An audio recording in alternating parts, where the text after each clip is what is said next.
I came here to talk about music. I came here to talk about and to celebrate the staging, the voices, the song, the spectacle, all of it. But let's be honest, Eurovision 2025 didn't just deliver a show. It exploded into one of the most chaotic, controversial, and dramatic finals that we've seen in a long time. And try as I might to stick to the music, this year it was impossible to ignore the madness that unfolded. So what am I talking about? You all know what I'm talking about. The injustice of the ESC voting system. The moment that Albania scored only double digits with juries. But between Claude temporarily forgetting French but I remember and Nemo unleashing a dramatic monologue via song, wig removal, and deeply committed ladder work. The best performance of the night, however, for the third year in a row, was by either of these two guys. But the screaming at the TV did not stop there, because the entire Eurovision 2025 final was stolen by this one split screen, where everyone was able to test their breath-holding skills. Because we all knew that an Israel victory, especially given the circumstances of the vote, would have been absolute destruction for the EBU. And you know what? I'd be here for it. But not for the reasons that you might be thinking. Stick with me though, because what we're about to unpack will be reframing this entire moment. Not just drama, not just as controversy, but a signal that Eurovision is in big trouble. A true blunder, not by the countries, but by the system itself. During this collective breath hold though, there would have been some seriously prepared smug spectators, calculator in hand, knowing that there was exactly 178 points left and those points belonged to Austria. That's to say, while we were all literally shitting ourselves, they already knew that Austria had the win. I mean, I guess they would have had their internal crisis anyway during this split screen just before, where they would have absolutely been losing their mind, knowing that there were only 178 points left here too. So, for everyone to get things so wrong, how did we all get it wrong on Sweden? How did the jury blunder the votes and disagreed so heavily with the audience on Switzerland? All this topped off with the seemingly overinflated audience vote for Israel made the chaos that we saw that night. Many people have said things like, thank God for the juries. They saved Eurovision 2025. But did they really? Or were the juries actually unwittingly behind that collective moment of panic? Let me explain. The jury holds more influence than the public. 5 individuals from each country decide how half the votes are allocated. That kind of concentrated power, arguably more than the entire televoting audience, makes them a potentially greater disruptor. Were they voting politically or not? Let's try and put politics aside for a moment. I'm sure that's possible. Israel's 2024 song, Hurricane, was widely considered more impactful than 2025's New Day Will Rise. Yet, the juries gave a little more points to Israel in 2025 than they did in 2024. So if the juries were saving Eurovision in 2025, why would they be awarding fewer points in 2024 to an arguably better song?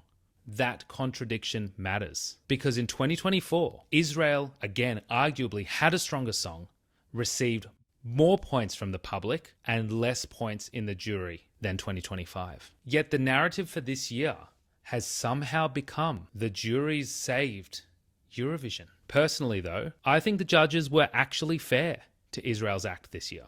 The song was average, a solid mid-table entry in any other year, and they voted it accordingly, politics aside. That's in contrast to 2024, where a stronger entry was arguably downvoted to preserve the contest's image. Then, this happened. This is the scoreboard after the points from the juries. Second is Switzerland. The jury audience split on Switzerland played a major role in shaping this year's final. We all expected Austria, France, Switzerland to an extent, of course, to perform really well with the juries. I mean, Austria was tipped to take out the jury vote, and indeed it did. But for me, the real question going into this was, how much would they stack onto Switzerland? And will that Switzerland stack enable Israel to take the win? As it turned out, the stack was real, and it almost worked. I'll admit, though, I was surprised by France's televote result. I actually thought that France was a massive contender to take this out if the juries had favoured them a little bit more, because I thought the televote would really come through for France. It didn't, and I don't understand that either. Which leaves us to the biggest controversy, the 2025 votes, or audience votes, for Israel. Unsurprisingly, there are quite a lot of competing narratives to what actually happened. One of them stands out to me, though. These narratives are: Israel had the best song, and the public vote proves it. Others believe that the result reflects widespread support for Israel. This was the result of mass voting by the Jewish diaspora and pro-Israel communities. And there are some people who are asserting that the televote was rigged, manipulated by bots. Now, it would be nice to say that the voting was great. It all worked. We all voted based on the song, based on the performance, and based on fairness. But we know that's not what happened, and we know that barely ever happens. So let's talk about what we do know. There was a major advertising campaign for the Israeli act across multiple platforms. Despite being seen as an average song by many fans, Israel won the televote. So what was the goal of this advertising? It clearly wasn't aimed at dedicated Eurovision fans. They'd already heard all the songs and made up their mind. Nor was it aimed at Eurovision fans who watch for the first time on the night. These people often vote for the performances themselves. And we know Israel was not a standout performance objectively. So who was this campaign targeting? In my opinion, this was the most successful advertising strategy in Eurovision history. Take a look at it like this. In 2024, Israel won more televote points than in 2025. Yet in 2024, they didn't win the televote. Now, maybe there were stronger songs in 2024, but this was achieved without the same extent, without the extent of the heavy advertising that we saw this year, undeniably. So if Israel could score so high, so many points in 2024 off the back of regular Eurovision viewers and some people in non-Eurovision watching communities who had cottoned on that Israel was performing, the possibilities would be endless for a strategically placed advertising campaign in 2025. So if the target was not Eurovision fans, who was it? It was non-fans. People who may not have even thought or known that Eurovision was happening. Why? Because you can cast up to 20 votes per credit card, at least in my country. That's huge. So what's more powerful than fans of Eurovision coming together en masse to vote? Non-fans of Eurovision voting. The votes which never existed before. I truly believe that this was mass voting by pro-Israel communities in every country. Because if it wasn't, then those advertisements would have not been necessary. I know this strategy worked, not because I'm speculating, not because I'm throwing out accusations. I saw it happening in real time in my country, in my city. I won't go into the details of how I know, but I do know. Believe me or don't, it's up to you. So what happened was this. In many countries, people who don't usually watch Eurovision and wouldn't have voted were made aware of it specifically to vote for one act, just one. That influx made the difference. And when each supporter can vote 20 times across multiple cards, the math adds up quickly. So yes, the televote was influenced, not specifically rigged, but strategically mobilized. And it worked. It's clear that there's a serious problem with the voting system. We know. People are speaking about it. People have spoken about it for years. But it's taken this incident for everyone to now go, there is something wrong. There's something that needs to change. But stick with me, because I'm about to propose a solution, which may work as long as the EBU can actually invest time and money, and so long as voters can keep an open mind. Let's start with the jury vote, the one that most people every year have a problem with. But for some reason this year and last year, people didn't have as much of a problem with it, did they? Each country has just 5 jury members, and they decide how to award the big points. That means half of the final result is controlled by just 5 people. If even 1 or 2 are biased or vote politically, they can sway the entire outcome for that country alone. Now let's look at the public vote. Yes, as we know, you can vote for your favorite act multiple times, up to 20 times to my knowledge. But here's the problem. Every vote is treated equally. There's no ranking, no way to say this is my favorite and this deserves second place. Just flat, identical clicks. No nuance, no weight. And depending on your country, you can vote 20 times per credit card. So if you have 5 credit cards, that's 100 votes. If your mate's got 2 credit cards, that's another 40 votes. If your grandma's got 3 credit cards, that's another 60 votes. Before you know it, you've cast 200 votes. No verification, no limit. Just whoever pays the most. So in essence, the public vote has now become a battle of wallets, not a reflection of those acts which connected the most. So here's what I'm proposing, and this will be a game changer. And it's simple. Ranked voting for everyone. Hear me out. Just like the juries do. In this case, the public gets to rank up to 10 acts in the order they love them. If you only vote for 1 act, they get 1 point. That's it. But if you vote for 3 acts, your favorite now gets 3 points, second gets 2, and third gets 1. So the more acts you rank, the more your favorite is rewarded, and your vote becomes more meaningful overall.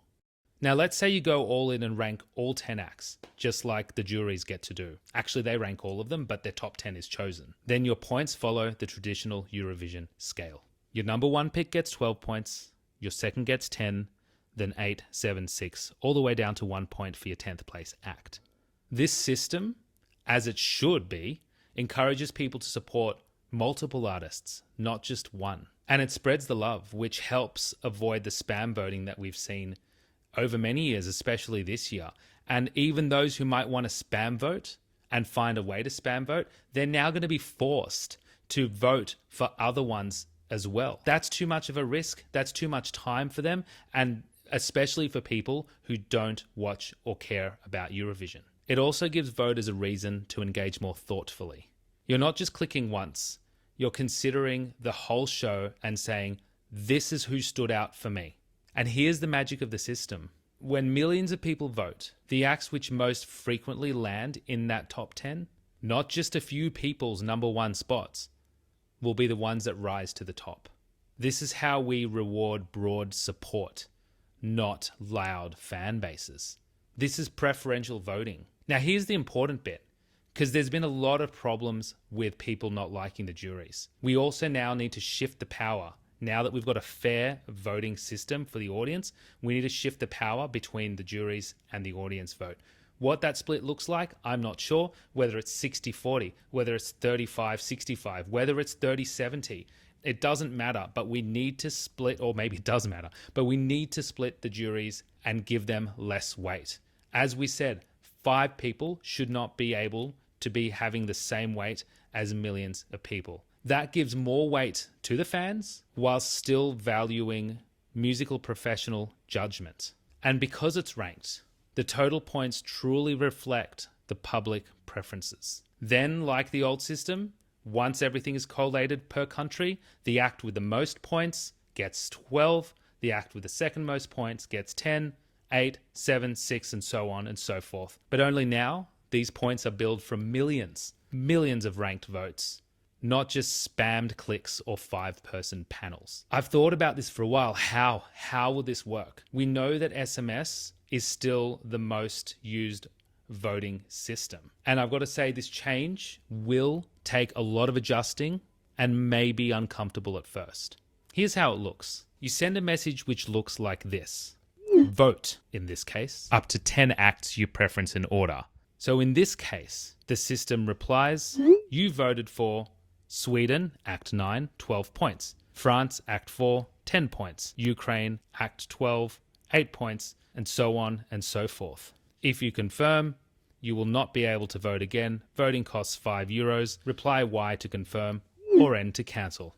In this case, once you reply Y, your vote is locked. Your phone number can't vote again, and you know your vote is counted, exactly as you intended. And of course, to help you vote right, act numbers are constantly shown during the show, and hosts are constantly reminding you on how to format it. So whilst trying to think of potential consequences or problems with this, my mind went straight to money, of course, to the EBU revenue, who are eating up this revenue of spam votes.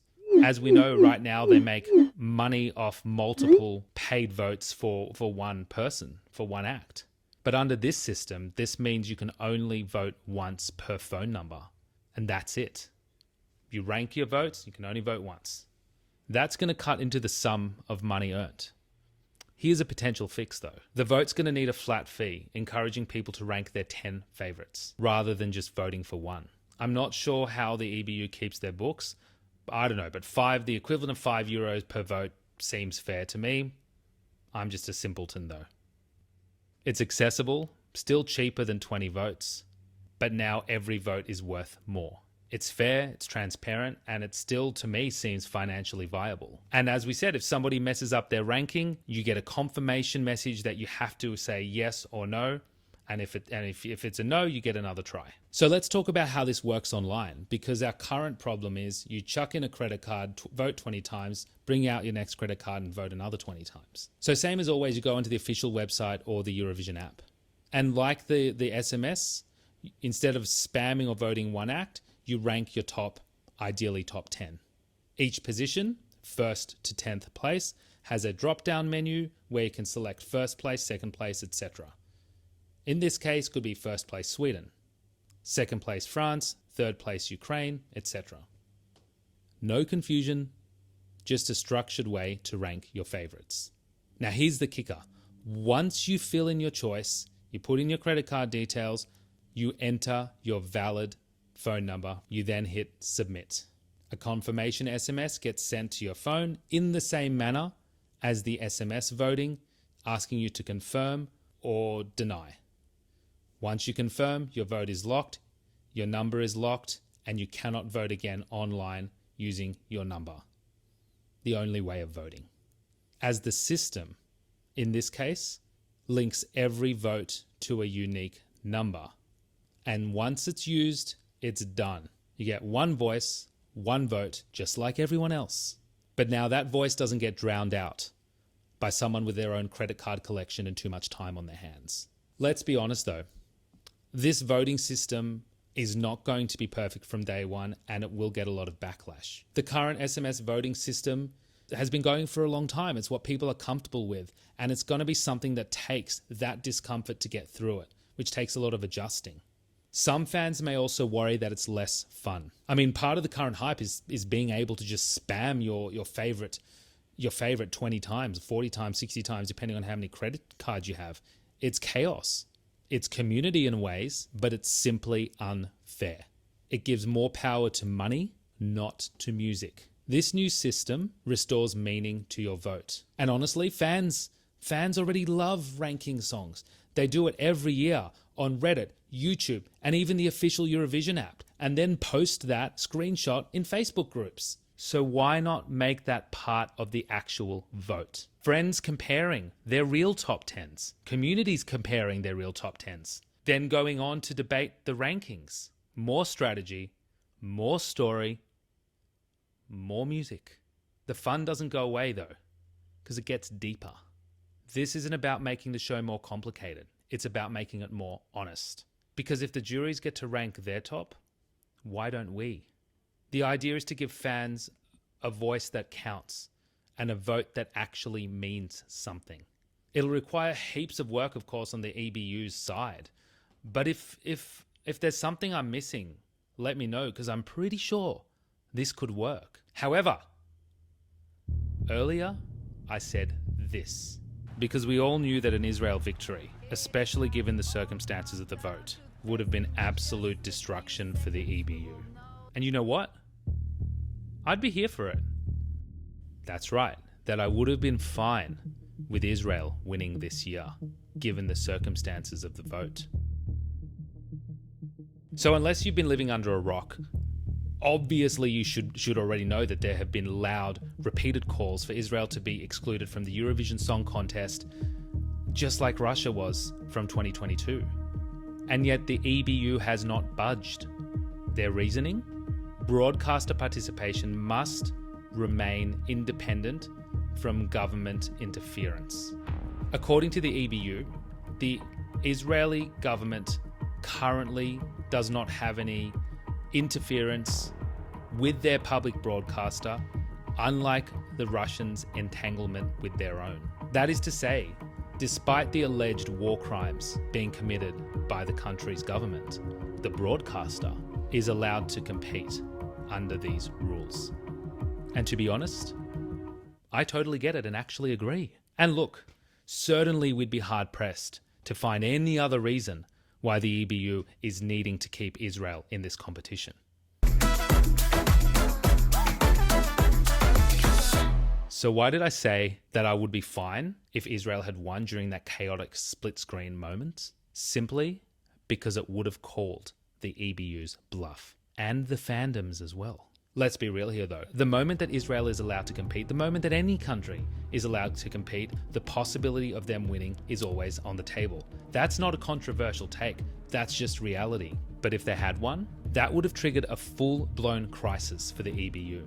And honestly, I'd be glued to the drama. Watching them scramble, trying to manage this fallout, would have shown how unprepared and unwilling they were to deal with the consequences of their own choices. But I also said it would call our bluff as fans. And here's where some of you might get uncomfortable. There are thousands, many of you watching this included, who have passionately demanded that Israel be banned.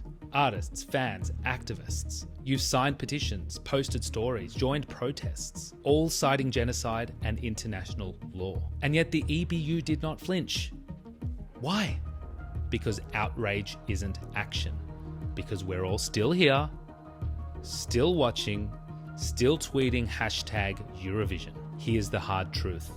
The only pressure that works on institutions like the EBU is a boycott. And most of us, even those who go and boycott brands which are tied to Israel, haven't done that with Eurovision. Why? Because unlike those brands, Eurovision does not have an alternative. It's a cultural juggernaut. It's ours. And giving it up feels like losing a part of who we are. But isn't Eurovision also just a product? Aren't we the customers? And the EBU is the company? If we boycott companies for their dealings with Israel, why is the EBU any different here? The inconsistency is glaring. We demand accountability until it costs us something. So the question is, do we care about the cause that we say that we support?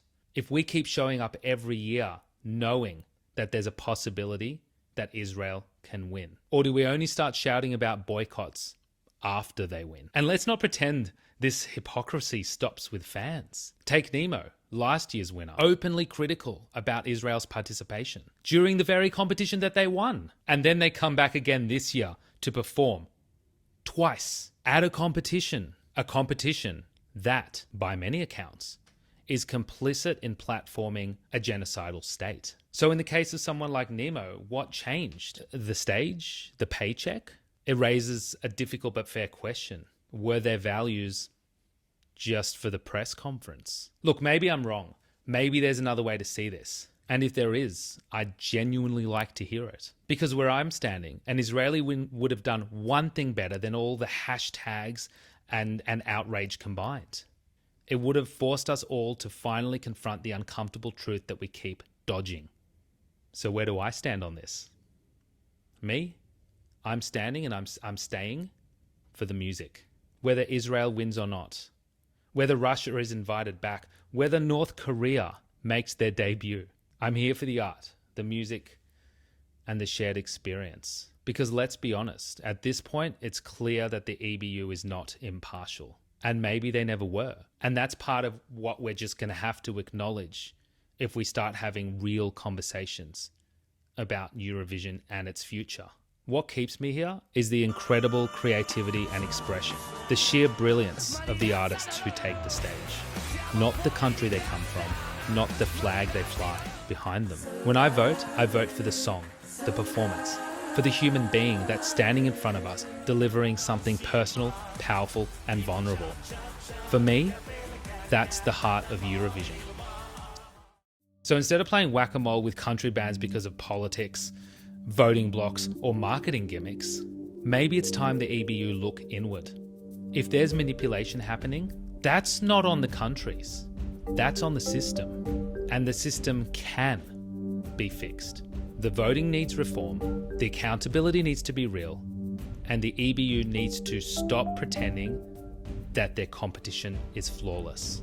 Because as long as we continue to blame countries for the problem that the EBU has neglected to fix, we're aiming at the wrong target. I'll keep watching, I'll keep caring, but I won't stop holding the system accountable. Because Eurovision can be better, and it deserves to be.